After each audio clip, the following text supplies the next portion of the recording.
అంతటా యేసు వారితో కూడా గెత్సెమనే అనబడిన చోటకొచ్చి, నేను అక్కడికి వెళ్ళి ప్రార్థన చేసి వచ్చు వరకు మీరు ఇక్కడ కూర్చుండుడని శిష్యులతో చెప్పి, యేసుక్రీస్తు వారు ఆయన అలవాటు పూర్వకంగా, ఆయన జీవితంలో ఆయన అలవాటు పూర్వకంగా ఆయన ఆ స్థలానికి వెళ్తూ ఉండేవారు. గెత్సెమనే అనబడే స్థలానికి ఆయన వెళ్తూ ఉండేవారు.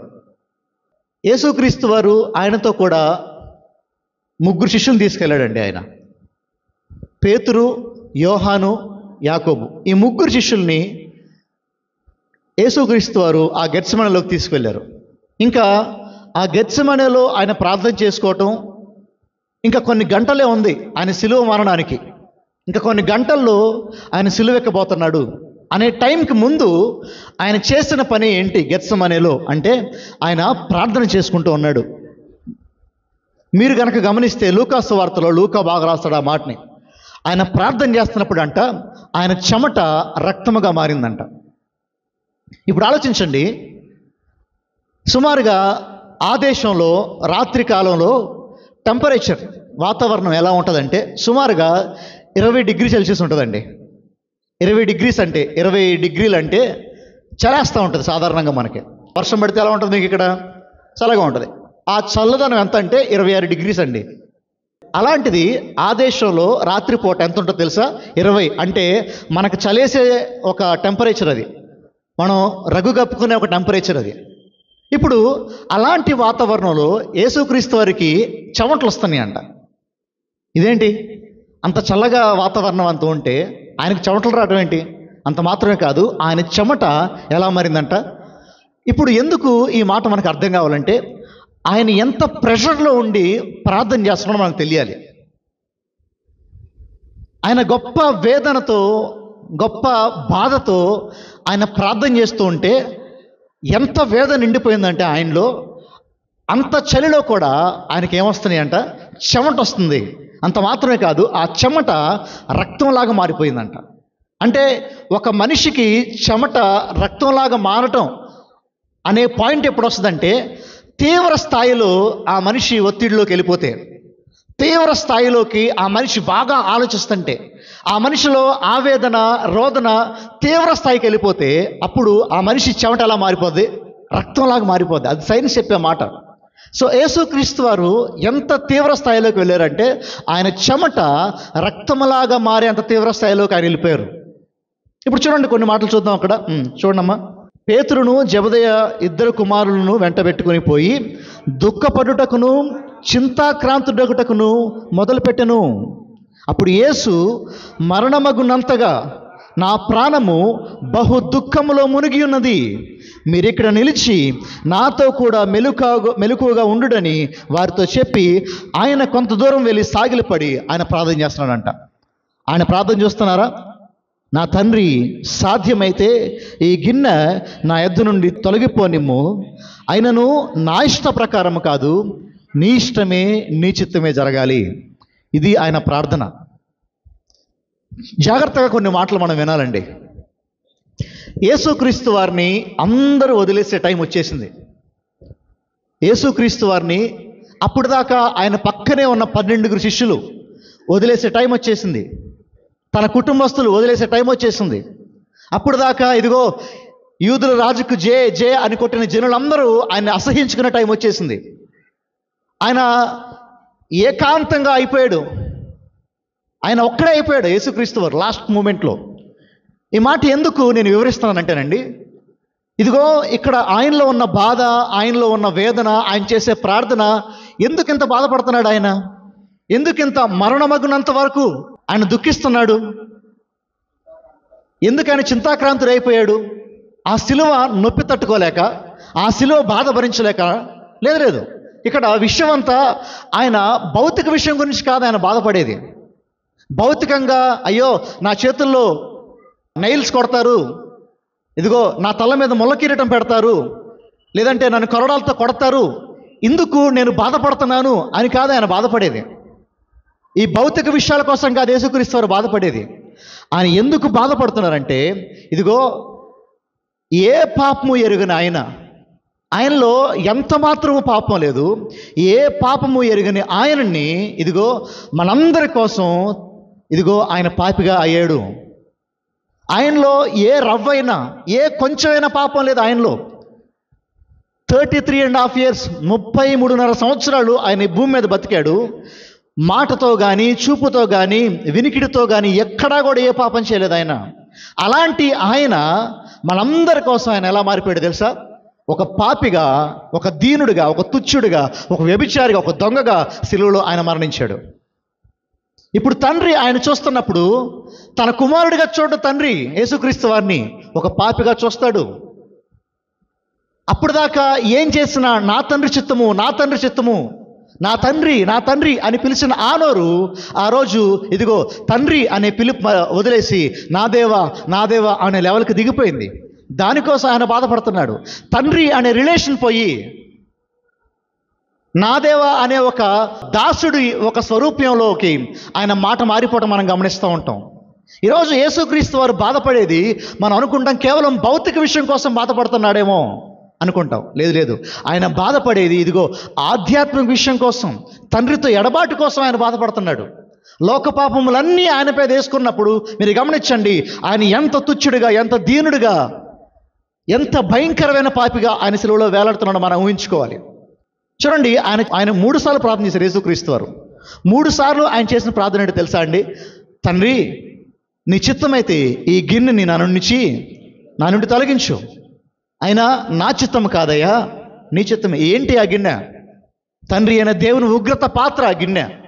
లోక పాపములన్నీ మోసే ఇదిగో ఆ భయంకరమైన ఉగ్రత పాత్ర ఆ గిన్నె. ఆ గిన్నె నా నుంచి తొలగించు అని ప్రార్థన చేస్తున్నాడు యేసుక్రీస్తు వారు. మళ్ళీ అంటున్నాడు, అయినా నా చిత్తం కాదయ్యా, నీ చిత్తమే. ఆయన వెళ్ళే ముందు చెప్పాడు శిష్యులకి, ఇదిగో నాతో కలిసి మీరు 1 గంట ప్రార్థన చేయండి, మనకు టైం చాలా తక్కువ ఉంది, ఒక 1 hour 1 గంట ప్రార్థన చేయండి నాతో కలిసి. శిష్యులు ఏం చేశారు తెలుసా? ప్రార్థన చేయట్లా. ఏం చేశారు వాళ్ళు? మత్తుగా పడుకున్నారంట ప్రార్థన చేయకుండా. యేసుక్రీస్తు గెత్సేమనే తోటలోకి వెళ్ళారు. ఆయన సాగిలపడి ఆయన కన్నీరు కారుస్తూ ప్రార్థన చేశాడు. ఆయన మరలా వచ్చి చూసేసరికి శిష్యులందరూ ఏం చేస్తున్నారు? పడుకున్నారు. మరలా వెళ్ళాడు, మరలా ప్రార్థన చేస్తున్నాడు. మరలా వచ్చి చూసేసరికి మరలా శిష్యులు అందరూ ఏం చేస్తున్నారు? మరలా పడుకున్నారు. వీరికి ప్రభువారు చెప్తానే ఉన్నారు, ఇదిగో ప్రార్థన చేయండి నాతో కలిసి. అంటే వారు ప్రార్థన చేయట్లా, వారు పడుకున్నారు. ఇది ఇక్కడ జరిగిన విషయం అండి. ఈ 36వ వచనం నుంచి 46వ వచనం దాకా ఇది జరిగింది. 3 సార్లు యేసుక్రీస్తు ప్రార్థన చేశారు. ఆ 3 సార్లు ఆయన చేసిన ప్రార్థన ఒకటే, నీ చిత్తమైతే ఈ గిన్నె నా నుంచి తొలగించు, అయినా నా చిత్తము కాదు, నీ చిత్తమే. సో ఇక్కడ ఈ జరిగిన ఈ సంఘటన నుంచి ఈరోజు 3 విషయాలు నేర్చేసుకుని మనం ముగిచేసుకుందాం మన ప్రసంగాన్ని. మొట్టమొదటి విషయం, ప్రార్థన అనేది మన దుఃఖ సమయాల్లో, మన బహు బాధ కలిగిన సమయాల్లో మనకు ఉపశమనం ఇచ్చేది ప్రార్థన మాత్రమే అనేది మనం జ్ఞాపకం చేసుకోవాలి. యేసుక్రీస్తు వారు ఆయన ముందు ఉంచబడిన విషయం ఏదైతే ఉందో అది చాలా పెద్దది. శిలువ మరణం అనేది, లోక పాపాలన్నీ ఆయన మీద వేసుకుని మరణించడం అనేది చాలా పెద్ద విషయం. ఆయన భౌతికంగా సఫర్ అవ్వాలి, ఆధ్యాత్మికంగా సఫర్ అయిపోవాలి, ఆయన అన్ని కోణాల్లో సఫర్ అవ్వాలి యేసుక్రీస్తు వారు. ఇప్పుడు ఆయన ముందు అంత శోధన ఉంది, ఆయన ముందు అంత వేదన ఉంది, ఆయన ముందు అంత పెద్ద బాధ ఉంది. ఆయన చేసింది ఏంటో తెలుసా? ప్రార్థన చేశాడు ఆయన. సో ఈరోజు క్రీస్తుని వెంబడించే వారంగా, ప్రభువుని వెంబడించే వారంగా, యేసుక్రీస్తు శిష్యులుగా మనం ఏం చేయాలి తెలుసా? మనకి బాధ కలిగినప్పుడు, మనకి వేదన కలిగినప్పుడు, మనకి ఇబ్బంది వచ్చినప్పుడు మొట్టమొదటి విషయం మనం చేయవలసింది ఏంటంటే ప్రార్థన చేయగలగాలి. ఈరోజు ఈ లోకంలో ఉన్నంత వరకు, ఈ లోకంలో ఉన్నంత కాలం ఈరోజు మనకి దేవుని సహాయం కావాలి, ప్రభు సహాయం కావాలి. ఈరోజు ప్రభు సహాయం లేకుండా, దేవుని సహాయం లేకుండా ఈరోజు మనం ముందుకు వెళ్ళటం అసాధ్యం అండి. ఈరోజు ప్రార్థన మనం మర్చిపోతే ఇదిగో ఈ లోకంలో మనం ఓడిపోయే వారంగా ఉంటాం. యోబు గ్రంథము 5వ అధ్యాయం చూద్దాం ఒకసారి. నిప్పురవ్వలు పైకెగురునట్లు నరులు శ్రమానుభవంకే పుట్టుచున్నారు అంటాడు యోబు భక్తుడు. అంటాడు మనుషులందరికీ శ్రమలు వస్తాయి. ఇక్కడ కూర్చున్న మనందరికీ ఇదిగో ఈ వాక్యం వింటున్నారు చూసారా, మనందరికీ ఏదో ఒక పాయింట్లో ఏదో ఒక విషయంలో శ్రమలు వస్తూనే ఉంటాయి. యోబు భక్తుడు అంటాడు ఆ మాట. ఇదిగో ఆ శ్రమ మన కుటుంబం ద్వారా రావచ్చు, మన శరీరం ద్వారా రావచ్చు, మన చుట్టాల ద్వారా రావచ్చు, మన ఉద్యోగం ద్వారా రావచ్చు, మన వ్యాపారం ద్వారా రావచ్చు, మన భార్య ద్వారా, భర్త ద్వారా, ఇంట్లో వాళ్ళ ద్వారా ఎలాగైనా రావచ్చు ఆ శ్రమ. కానీ కామన్ థింగ్ ఏంటంటే, అందరూ అర్థం చేసుకోవాల్సిన విషయం ఏంటంటే, ఈ లోకంలో శ్రమ అందరికీ వస్తుంది. మరి శ్రమ వచ్చింది, శ్రమ రావటం అది సాధారణమైన విషయం అందరికీ. శ్రమ వచ్చినప్పుడు నువ్వు నేనేం చేయగలగాలి? యోబు ఏం చేశాడు? ఆయన ముందు శ్రమ వచ్చింది. ఇదిగో తన బిడ్డలందరూ మరణించారు, తన ఆస్తి అంతా పోయింది, తనకున్న సమస్తం అంతా యోబు కోల్పోయాడు. అంతా కోల్పోయినప్పుడు యోబు చేసిన విషయం ఏంటో తెలుసా? చూద్దాం ఒకసారి. అదే యోబు గ్రంథము 1వ అధ్యాయం 20వ వచనం చూద్దాం ఒకసారి. అప్పుడు యోబు లేచి తన పై వస్త్రమును చింపుకొని నేలను సాష్టాంగపడి నమస్కారం చేసి, నేను నా తల్లి గర్భములో నుండి దిగంబరునై వచ్చి తిని, దిగంబరునై నేను మళ్ళీ తిరిగి వెళ్ళిపోతాను. యెహోవా ఇచ్చెను, యెహోవా తీసుకుని పోయాను. యెహోవా నామమునకు స్తుతి కలుగునుగాక. చూసారా, యోబు సమస్తము కోల్పోయాడు. ఆయన ముందు పెద్ద శోధన. తన భార్య వదిలేసింది, బంధువులు, స్నేహితులు, ఎవ్రీబడి అందరూ యోబును వదిలేశారు. యోబుకంటూ ఏమి లేదు. ఇంకా చిల్ల పెంకులతో యోబు గీక్కుంటున్నాడు. తన ఒంటి మీద గజ్జి వచ్చేస్తే. ఎంతో ధనవంతుడు, ఎంతో ఐశ్వర్యవంతుడు, ఎంతో గొప్పవాడు యోబు. అప్పుడు దాకా దేవుడికి ఎంతో నమ్మకంగా బతికాడు యోబు. అలాంటి వాడు ఒక్కసారిగా దిగ్గుమని పడిపోయాడు తన జీవితంలో. ఒక మంచి స్థితిలో నుంచి, ఒక హ్యాపీ లైఫ్లో నుంచి ఒక్కసారిగా యోబు పడిపోయాడు. అంతా కోల్పోయాడు, సమస్తాన్ని కోల్పోయాడు. కోల్పోయిన తర్వాత యోబు చేసిన పని ఏంటో తెలుసా? ఆయన ఎక్కడెక్కడికో వెళ్ళిపోయి ఎవరిని ఆశ్రయించలా, మనుషులను ఆశ్రయించలా, రాజకీయ నాయకుల దగ్గరికి వెళ్ళలా, తన బంధువుల్లో బాగా డబ్బులు ఎవరు కొన్ని వాళ్ళ దగ్గరికి వెళ్ళలా. యోబు మనుషులను ఆశ్రయించుట కంటే యెహోవాని ఆశ్రయించుట మేలు. యోబుకి అర్థమైంది ఆ మాట. వెంటనే అక్కడక్కడే సాష్టాంగ నమస్కారం చేశాడు దేవుడికి. అయ్యా, నేను నా తల్లి గర్భంలో నుంచి దిగంబరిగా వచ్చాను, మరలా దిగంబరిగా వెళ్ళిపోతాను. నాకేం లేవు, వచ్చేటప్పుడు పోయేటప్పుడు కూడా నాకేం ఉండవు. యెహోవా నీవిచ్చావు, నీవు తీసుకున్నావు, నీ నామానికి మహిమ కలుగునుగాక, ఆమేన్ అనేసాడు యోబు. That's the prayer of Job. యోబు ప్రార్థన అది. శ్రమ ముందున్నప్పుడు, దుఃఖం ముందున్నప్పుడు, బాధ ముందున్నప్పుడు యోబు చేసిన ప్రార్థన. మీ అందరికీ తెలుసు, బైబిల్ హిజ్కియా తనకు అర్థమైపోయింది తను కొద్ది సమయంలో, కొద్ది కాలంలో మరణిస్తాడని. ఆ మరణ వేదనలో నుంచి వచ్చిన ప్రార్థన చూద్దాం ఒకసారి. 2వ రాజులు 19వ అధ్యాయం 14 చూద్దామండి. హిజ్కియా దూతల చేతిలో నుండి ఆ ఉత్తరము తీసుకుని చదివి యెహోవా మందిరంలోనికి పోయి యెహోవా సన్నిధిని దాన్ని విప్పిపరచి యెహోవా సన్నిధిలో ఇట్లని ప్రార్థన చేశారంట. చూసారా, హిజ్కియా ఆ లాంగ్ ప్రేయర్ చేశాడు. ఆయన ముందు శ్రమ ఉందని తెలిసినప్పుడు, ఆయన ముందు వేదన ఉందని తెలిసినప్పుడు వెంటనే హిజ్కియా చేసిన పని ప్రార్థన అండి. ఎందుకు ఈ విషయాలు మనకు అర్థం కావాలంటే, ఈరోజు మనం కూడా మన శ్రమలో మనకి మొట్టమొదటిగా గుర్తు రావాల్సిన వ్యక్తి ఎవరంటే ఏ బంధువులో, ఏ స్నేహితులో, లేదంటే ఇంకెవరో కాదండి. నీ శ్రమలో నీకు మొట్టమొదటిగా గుర్తు రావాల్సిన వ్యక్తి ఇదిగో దేవుడు. ఆయన నీకు గుర్తు రావాలి మొట్టమొదటిగా. నాకు శ్రమ వచ్చింది, నేను మొట్టమొదటిగా ఏం చేయాలి? దేవుడికి చెప్పాలి. I have to say to God. నేను దేవుడితో మాట్లాడాలి శ్రమ రాగానే, మనుషులతో మాట్లాడటం కాదు. ఈరోజు మనం ఏం చేస్తామంటే, మనకు బాధ కలగగానే వెంటనే ఫోన్లు చేస్తాం వాళ్ళకి వీళ్ళకి. ఇదిగో నాకు ఈ బాధ వచ్చేసింది, నాకు ఈ శ్రమ వచ్చేసింది, నాకు ఈ ఇబ్బంది వచ్చేసింది, వెంటనే ఫోన్లు చేసి మాట్లాడటానికి ప్రయత్నం చేస్తూ ఉంటాం. వెంటనే ఎవరైనా కలవాలి నాకు బాధ రాగానే. ఈరోజు దేవుని బిడ్డలు ఏం చేయాలో తెలుసానండి, మనకు శ్రమ వచ్చినప్పుడు, మనకు బాధ వచ్చినప్పుడు మనం దేవుని వైపు తిరగాలి.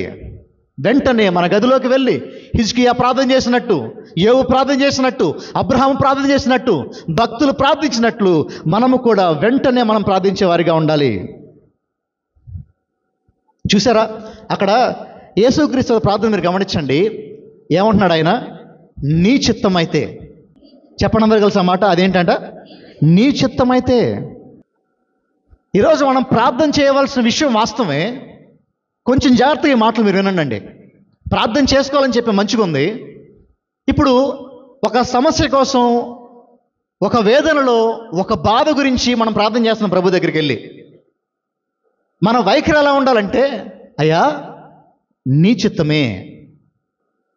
ఇది రాదు మనకి, ఈ మాట మన నోటికి రాదు. మన ప్రార్థన అంతా ఎలా ఉంటుందంటే, ఇది అవ్వాలి, ఇది చెయ్యి, ఇది చెయ్యి, ఇది చెయ్యి. నువ్వు గురువు గారివి, యేసుక్రీస్తు శిష్యుడా నీకు? గురువు ఏం చెప్తాడు శిష్యుడికి? ఇది చెయ్యి, అది చెయ్యి అని చెప్తాడు. ఇప్పుడు నువ్వు వేసేకి ఏం చెప్తున్నావు? నాకు ఇది చెయ్యి, నాకు అది చెయ్యి అంటే నువ్వు గురువు అయిపోయావు. ఆయన ఏం చేసావు? నువ్వెవరివి? శిష్యులు ఏమంటారు?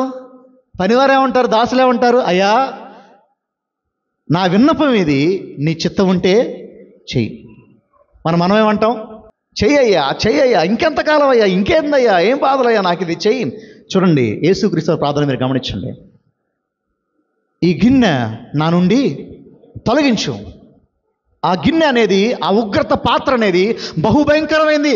అయ్యా అది నేను మోయలేకపోతానేమో, తొలగించు నా నుంచి అన్నాడు. మళ్ళీ వెంటనే అంటున్నాడు, అయినా నా చిత్తం కాదయ్యా, యో విల్ షుడ్ బి డన్. నీ చిత్తం జరగాలి, నీ చిత్తము సిద్ధించాలి. ఈరోజు మన శ్రమల్లో, మన వేదనలో, మన బాధలో మనం ప్రార్థించేటప్పుడు కూడా ఇలాంటి వైఖరి మనకు ఉండాలి. అయ్యా నీ చిత్తమైతే, నీ చిత్తమైతే. అదే పౌలు ప్రార్థన కూడా. చూద్దాం ఒకసారి 2 కొరింథీ పత్రిక 12:9 చూద్దాం. అందుకు నా కృప నీకు చాలును, బలహీనతల యందు నా శక్తి పరిపూర్ణమగుచున్నదని ఆయన నాతో. సో పౌలుకి ఒక ముళ్ళు ఉందండి తన శరీరంలో. పౌలు దేహంలో ఒక ముళ్ళు ఉంది. నిజమైన ముళ్ళు అంటే నిజంగా ముళ్ళు కాదు. పౌలు దేహంలో ముళ్ళు అంటే ఆయనకు ఒక బాధో, ఆయనకు ఒక వేదనో, లేదంటే ఆయన చింతింపజేసే ఒక విషయం ఆయన జీవితంలో ఒకటి ఉంది. ఇప్పుడు ప్రభుని అడిగాడు పౌలు, అయ్యా నీ చిత్తం అయితే నా జీవితంలో నుంచి ఈ శ్రమని, ఈ వేదనని తొలగించయ్యా అన్నాడు. అప్పుడు దేవుడేమన్నాడు? పౌలు నువ్వు అడిగావు కదా, ఇదిగో నువ్వు అడిగిన ప్రకారమే ఈ శ్రమని తీసివేస్తా అన్నాడా? అనలా. పౌలు ఆ శ్రమని జయించే శక్తి నీకు ఇస్తాను, ఆ శ్రమని అధిగమించే కృప నీకు ఇస్తాను. ఇది అర్థం కావాలి క్రైస్తవులైన మనకి. నా మాట మీకు అర్థమవుతుంది అనుకుంటున్నాను. మనం అడిగే ప్రార్థన, మనం చేసే ప్రార్థన, వాక్యానుసారమైన ప్రార్థనకి ఎంత తేడా ఉందో చూసారా? మనం అడిగే ప్రార్థన ఎలా ఉంటుందంటే, నువ్వు చెయ్యి. వాక్యానుసారమైన ప్రార్థన, అయ్యా నీ చిత్తం అయితే నేను దానికి సిద్ధంగా ఉన్నాను, నేను దీనికి సిద్ధంగా ఉన్నాను. నువ్వు చేసిన నా దేవుడివే, చేయకపోయినా నా దేవుడివే. అద్భుతం జరిగినాను నా దేవుడివే, అద్భుతం జరగపోయినా నా దేవుడివే. అద్భుతం జరిగినాను నా రాజువే, జరగకపోయినాను నా రాజువే. మనం పాడతాం కదా, ఏమిచ్చినా స్తోత్రాలు, ఏమి ఇవ్వకపోయినా. ఈ పాట అర్థం తెలిస్తే పాడబాడవు నువ్వు. ముందు ఎందుకు వచ్చిన గోల నాకు అనుకుంటావు. ఏం పాట బాబు అది? నీ చిత్తం చేయుటకు. పాడదాం ఒకసారి. నీ చిత్తం చేయుటకు నాకు ఆనందం, నీ ప్రతి మాటకు లోబడి ఉంటాను.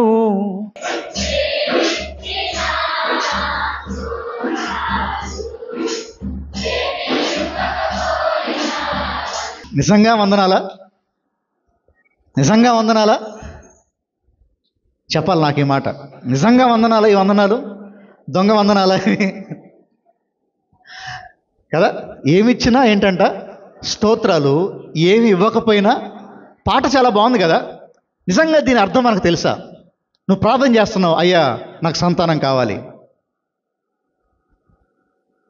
దేవుడు ఇవ్వట్లా, ఏమంటావు? నీ అప్పులు పోవాలి, ప్రార్థన చేస్తున్నావు, టైం పడుతుంది, పోవట్లా, ఏమంటావు? నీ అనారోగ్యం పోవట్లా, ప్రార్థన చేస్తున్నావు, ఏమంటావు? ఏం దేవుడు నువ్వు? దేవుడిని మార్చేయాలి వెంటనే. ఇదేం దేవుడు?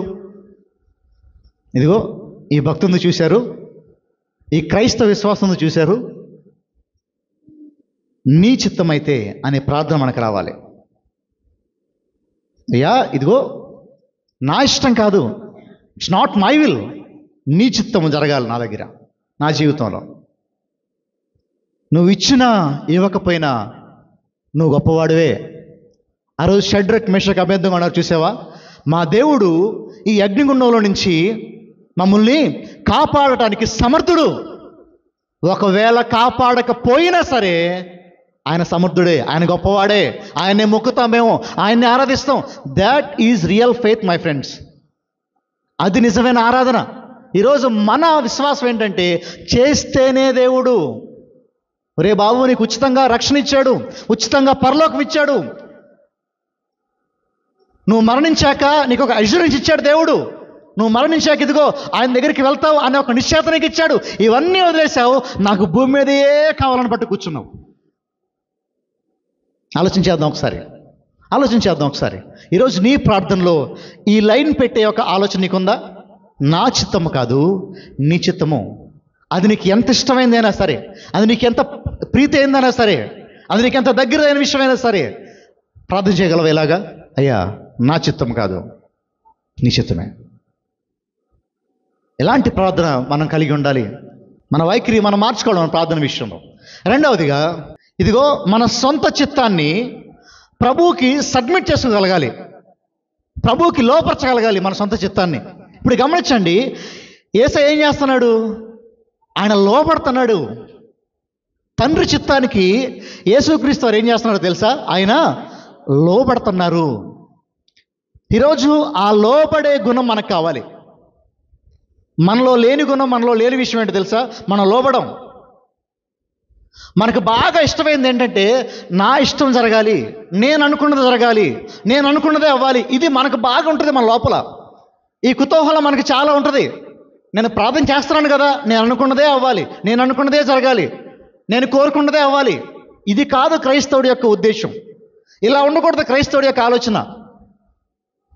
నేను అనుకున్నది కాదు, ఎవరు అనుకున్నది జరగాలి. ఈరోజండి మనలో ఉన్న విషయం ఏంటంటే ఇదే జరగాలి, నేను అనుకున్నదే జరగాలి దేవా అనే ఒక ఆలోచన ఎప్పుడు మనలో ఉంటుంది. ఈరోజు మనం ప్రీఫిక్స్డ్గా ఉంటాం కొన్ని విషయాల్లో ముందే ఇలానే అవ్వాలి ప్రభు అని ఊహించుకుంటాం. నీకు అర్థం కాదండి. రాబోచున్న రోజులు, రాబోచున్న నీ భవిష్యత్తు నీకు తెలియదు. దేవుడు ఇప్పుడు ఎందుకు నీ జీవితంలో అనుమతించడం నీకు తెలియదు. ఆ విషయం నీ భవిష్యత్తు నీకు తెలియదు. కాబట్టి నువ్వు ఇప్పుడు ఏం చేయాలి తెలుసా? అయ్యా, నువ్వు ఏం చేసినా నీ చిత్తము జరగాలి, నా ఇష్టం కాదు. నా ఇష్టం మనకు తెలియదు. మన ఇష్టం, మన ఆలోచన కొంత మట్టుకే, మన తలంపులు కొంత మట్టుకే. రేపేం జరుగుద్దో, కనీసం ఈ రాత్రి ఏం జరుగుద్దో, ఓ గంట అయితే ఏం జరుగుద్దో మనకు తెలియదు. కానీ దేవునికి మన పుట్టుక దగ్గర నుంచి మనం మరణించేదాకా సమస్తము తెలుసు. ఇప్పుడు అంటున్నాడు, నేనేం చేసినా నీ మేలు కోసమే చేస్తా. నిన్ను బాధ పెట్టినా, నువ్వు బాధపడినా, నువ్వు కొన్ని కన్నీరు కార్చినా, నీకు కొన్ని కష్టమైన పరిస్థితులు వచ్చినా అవన్నీ నీ మేలు కోసమే. అది నీకు అర్థం కావాలి. ఆ పాయింట్లో మనకు అర్థం కాదు ఆ విషయం. ఆ పాయింట్లో మనకు తెలియదు ఆ విషయం. ఆ రోజు యేసుక్రీస్తు వారు పడుతున్న బాధ, వేదన అది చెడు కోసం, మంచి కోసం అండి. అదంతా ఏర్పాట్లో ఉంది. అది మానవాళి మంచి కోసం. ఈ మాట మీకు అర్థం కావాలి. ఈరోజు మనం చేయవలసిన అతి ప్రాముఖ్యమైన విషయం ఏంటంటే మన సొంత ఇష్టాలని, మన సొంత కోరికల్ని, మన సొంత ఇచ్చల్ని ప్రభువుకి లోపరచాలి. ఇది చెయ్యం మనం. ఇది మనకు రాదంత త్వరగా. ఇది ఏనాడైతే మనకు అర్థమవుద్దో ఆనాడు మన విశ్వాసం చాలా బాగుంటుంది. ఎప్పుడు మన ప్రార్థనలో వెనెవర్ వి ప్రే, ఏం ప్రార్థన చేసినా, ఏ విషయం ప్రభువుని అడిగినా, అయ్యా నీ చిత్తం చేయి, నీ చిత్తం చేయి, let thy will be done. అదే మనం ప్రభువుని అడగలగాలి. ఇక్కడ ఈరోజు మన సొంత చిత్తాన్ని వదులుకొని చాలాసార్లు, మన సొంత కోరికలను వదులుకొని చాలాసార్లు, ఈరోజు ఎప్పుడు ఏం జరిగినా సరే దేవుని చిత్తము, ఇది దేవుని ప్రణాళిక, ఇది దేవుని అనుమతి అని చెప్పి మనం ఇదిగో ప్రభువు మీద నిశ్చింతగా భారం వేసుకుని వెళ్ళిపోయే వారం ఉండగలగాలి. అదే నిశ్చింత మనం పౌలులో చూద్దాం ఒకసారి. ఫిలిప్పీయులకు రాసిన పత్రిక 4:11 చూద్దామండి. నాకు కొదవ కలిగినందున నేను ఇలాగూ చెప్పట్లేదు, నేను ఏ స్థితిలో ఉన్నాను ఆ స్థితిలో సంతృప్తి కలిగి ఉండుట నేర్చుకుని ఉన్నాను చాలండి. చూసారా, పౌలు అంటున్నాడు సంతృప్తి నాకుంది నా లైఫ్లో. ఈ సంతృప్తి ఎప్పుడు వస్తుందంటే దేవుడి మీద సంపూర్ణంగా ఆధారపడితే, అయ్యా నా చిత్తము కాదు నీ చిత్తమే అని అనుకుంటే ఆ సంతృప్తి మన జీవితంలో వస్తుంది. ఆ సాటిస్ఫాక్షన్ మన జీవితంలో వస్తుంది. ఈరోజు మానవుడు ఎప్పుడు ఆశాజీవిగానే ఉంటాడు. నా కోరిక, నా ఇష్టం జరగాలి, నేను ఇది అనుకుంటున్నా, నాకు అది కావాలి, నాకు అది కావాలి, నాకు ఇది కావాలి. ఎప్పుడూ మానవుడి ఆశాజీవిగానే ఉంటాడు. పౌల్ని గమనిద్దాం ఒకసారి. పౌలు అన్నాడు, నేను దీర్ఘస్థితిలో ఉన్నాను, సంపన్న స్థితిలో ఉన్నాను, నేను ఒకసారి తిన్నాను, ఒకసారి తినకుండా ఉన్నాను. ఏ స్థితిలో ఉన్నా సరే ఎలా ఉన్నాడంట? సంతృప్తి కలిగి ఉన్నాడంట పౌలు. ఈరోజు ఈ మాట మనకు ఒక పాఠం అవ్వాలి. అది ఎప్పుడు మనం ఆ స్థితిలోకి వెళ్తామంటే, నా చిత్తము కాదు నీ చిత్తము జరగాలి, నా ఇష్టం కాదు నీ ఇష్టం జరగాలి అని ప్రతి విషయాన్ని మనం ప్రభువుకు లోపరచాలి. అలా లోపరచాలంటే విశ్వాసము కావాలి నీకు నాకు. నా దేవుడు ఏం చేసినా నా మేలు కోసమే, నా దేవుడు ఏం చేసినా నా మంచి కోసమే అనే ఒక విశ్వాసం కావాలి నీకు. అలాంటి ప్రార్థన నువ్వు చేయగలగాలంటే. ఈరోజు ఇంకా చిన్నపిల్లల ప్రార్థన చేయొద్దండి. ఈరోజు ఇంకా చిన్నపిల్లలకు ప్రార్థన చేయొద్దు మనం. చిన్నపిల్లల ప్రార్థన ఏంటంటే, అయ్యా నాకు అది ఇవ్వు, నాకు ఇది ఇవ్వు, నాకు అది చేయి, ఇది చేయి. ఇది చిన్నపిల్లల ప్రార్థన. మనం ఎదుగుతున్నాం, మనం బలమైన ఆహారం తింటున్నాం. ఇప్పుడు మన ప్రార్థన కూడా బలంగా ఉండగలగాలి. అయ్యా నా చిత్తం కాదు, దై విల్ బి డన్, నీ చిత్తం జరగాలి. నా ఇష్టం కాదు, నాకు ఇది ఇష్టం, నాకు ఇది బాగా నచ్చుద్ది, నాకు ఇది బాగా చేయాలనిపించుద్ది, అయినా సరే నా ఇష్టం కాదు, నీకేది ఇష్టం చెప్పు, నేను అది చేస్తాను. అలా చెప్పాలంటే మనకు చాలా గట్స్ ఉండాలి. అలా చెప్పాలంటే మనకి ఇదిగో మన సొంత చిత్తాన్ని పక్కన పెట్టేసుకోవడం అంత ఈజీ కాదండి, అంత ఈజీ కాదు. ఈరోజు మనతో వచ్చిన తలనొప్పి ఏంటంటే, మన ఇష్టమే జరగాలనుకుంటాం. అది కాదండి, అలా ఉండకూడదు ఎప్పుడు. ఒక మాట చెప్పేసి నేను ముందుకెళ్తాను. ఈరోజు నిజంగా మనం ఎదుగుతున్నామా లేదా ప్రభువులో? ఈరోజు నిజంగా మనం ప్రభువులో ఆధ్యాత్మికంగా బలపడుతున్నామా లేదా అని తెలుసుకోవడానికి కొన్ని ప్రశ్నలు అడుకోవాలి మనలో మనం.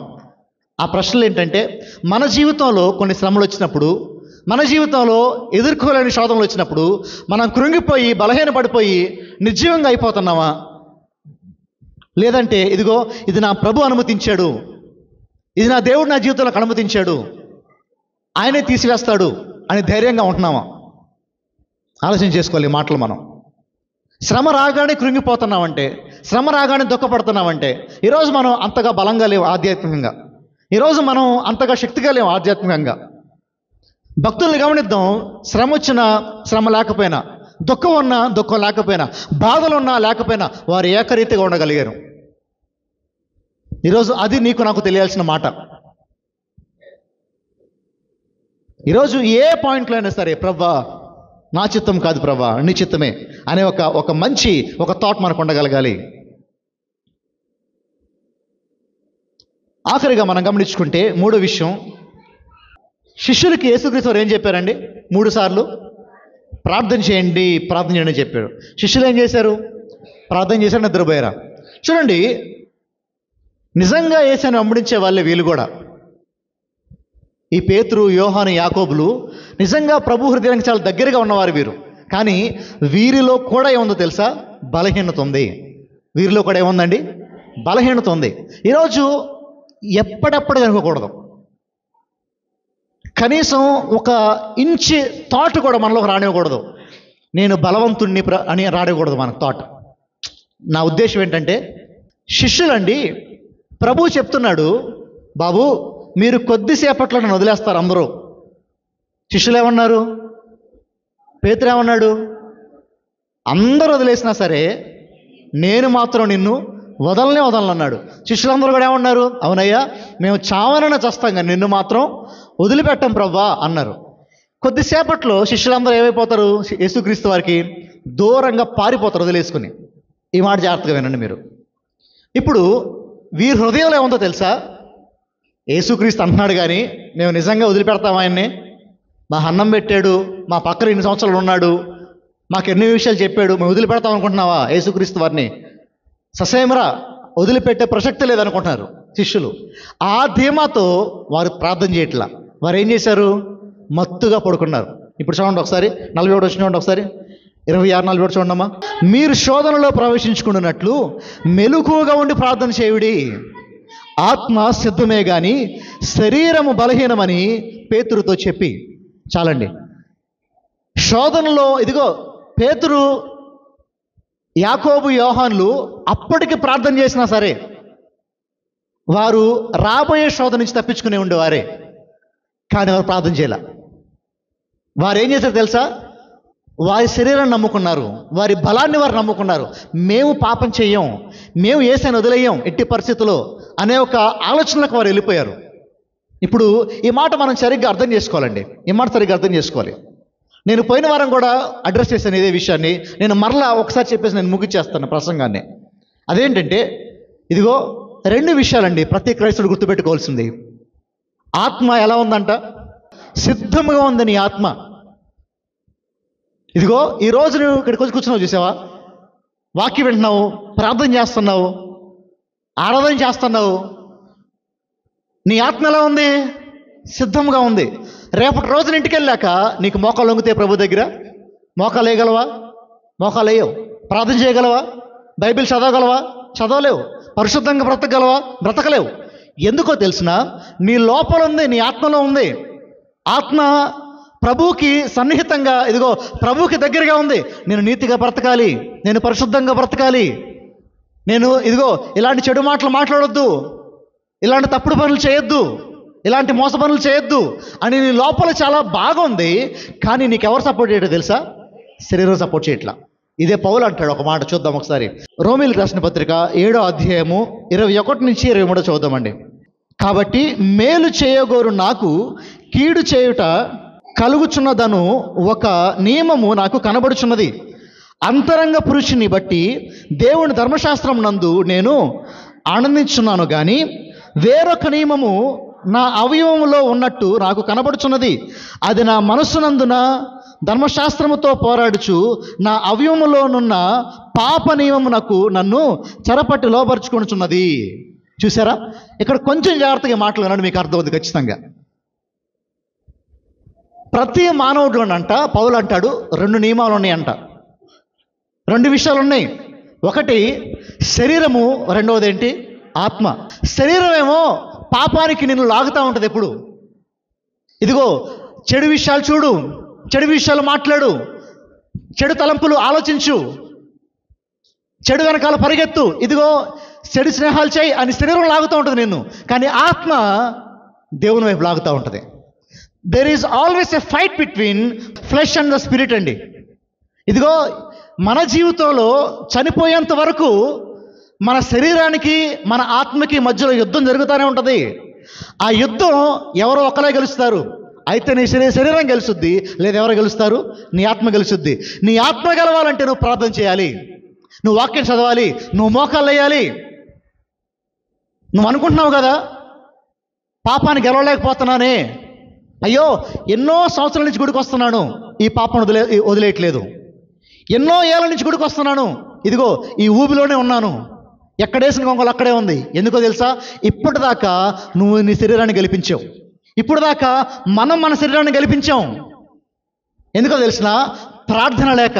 అందుకనే అదిగో యేసుక్రీస్తు వారు అంటారు, మీరు శోధనలో ప్రవేశించుకున్నట్లు మెలకువగొండి ప్రార్థన చేయడం. మీరు ప్రార్థన చేస్తే, మీరు మోకాల్లో ఉంచితే మీరు శోధనను జయిస్తారు. ఆత్మశుద్ధమే, కానీ శరీరం ఎలా ఉంది? సంగమా, ఇది నేను మరలా నేను నొక్కి చెప్తున్నాను ఈ మాటని మీకు. మనం బలహీనులము, మన శరీరం బలహీనమైంది, పాపాన్ని కోరుకుంటుంది మన శరీరం, పాపానికి లాగుద్ది మన శరీరం.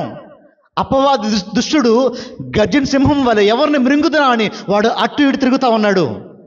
ఈరోజు మనకు కనిపించేది పాపం, మనకు వినిపించేది పాపం, మన చుట్టూ ఉంది పాపమేనండి. ఈ లోకం అంతా పాపం నిండిపోయి ఉంది.